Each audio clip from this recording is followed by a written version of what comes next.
12 minutes, sombre hybride. Intro, le bruit des chacals. Il n'y a pas de cri, pas de révolution, pas de chaos visible. Juste un glissement, silencieux, progressif, presque élégant. La société ne s'effondre pas, elle se transforme.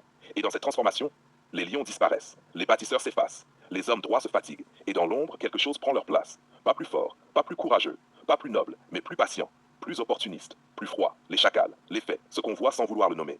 Tu les croises tous les jours, pas dans la rue, dans les attitudes. 1. Ils n'attaquent pas, ils attendent. Le chacal ne construit pas, il observe. Il laisse les autres travailler, investir, aimer, s'engager. Puis il arrive quand c'est prêt, quand c'est fragile, quand ça doute, quand ça craque. Et il récupère.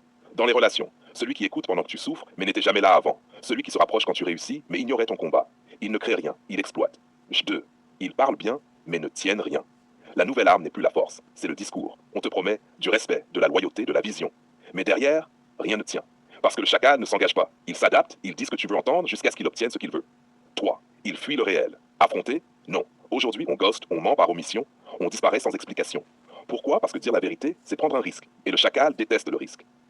4. Il consomme les humains avant, on construisait des relations. Aujourd'hui, on les consomme. Une personne pour combler un vide, une autre pour monter socialement, une autre pour exister émotionnellement. Puis on passe à la suivante, sans attache, sans mémoire, sans responsabilité. 5. Ils imitent les lions. Le plus dangereux, c'est qu'ils apprennent à jouer le rôle. Posture, discours, image. Ils parlent de discipline, valeur, vision. Mais ce n'est qu'un costume. Et beaucoup ne voient plus la différence.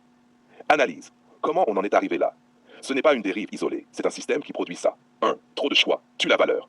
Quand tout est accessible, plus rien n'est précieux. Relations, opportunités, corps, attention, tout devient remplaçable.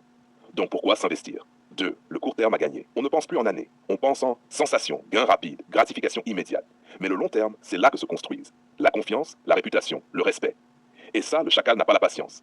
3. L'image a remplacé la réalité. Aujourd'hui, il suffit de paraître, pas besoin d'être.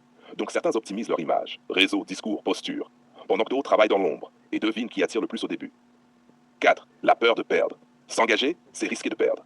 Alors beaucoup préfèrent garder plusieurs options, ne jamais se dévoiler complètement, rester dans le flou. C'est confortable, mais c'est vide. Face à face, moi je m'adapte, c'est tout. Faut être intelligent aujourd'hui. Elle non. Tu profites, tu prends sans jamais construire. Et alors, si je ne le fais pas, quelqu'un d'autre le fera. Donc tu assumes d'être un chacal? Silence. Parce que le problème, c'est que ça commence toujours comme une stratégie, et ça finit comme une identité. Question ouverte. Là où ça pique vraiment, est-ce que tu fais encore confiance ou tu analyses tout? Est-ce que tu construis ou tu attends le bon moment pour profiter? Les gens autour de toi, sont-ils là pour toi ou pour ce que tu représentes? Est-ce que certaines personnes t'auraient choisi si tu étais invisible? Est-ce que toi-même, tu n'as jamais joué ce rôle, même un peu? Est-ce que la loyauté est encore une valeur ou un risque inutile?